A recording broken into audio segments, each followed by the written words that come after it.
Oder in mikrofon so tako prevzele številne tu živeče kulture. Bošnjaška, srbska, hrvaška, makedonska, albanska in prek 200 posameznikov.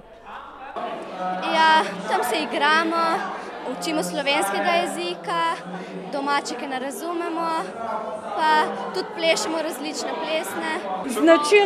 Značilna je tudi makedonska glasba, koja je malo posebna, malo drugačna kot je turška ali grška ali bolgarska.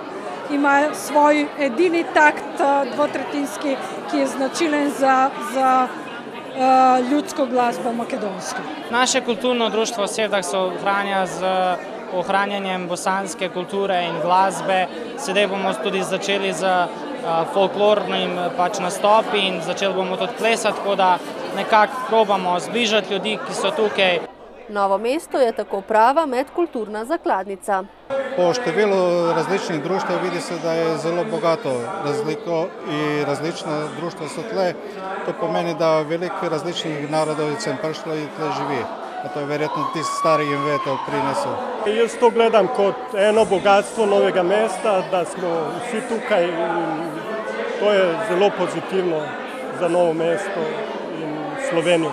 Novo mesto je zelo bogato z različnostjo in mislim, da se vsi tega še ne zavedamo.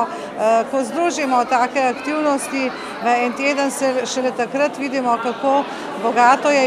Vsa društva, ki so sodelovala na Tednu kultur, pa so svoje delovanje predstavila še na sklepni prireditvi v Kulturnem centru Janeza Trdine na medkulturni paradi plesa, glasbe in besede.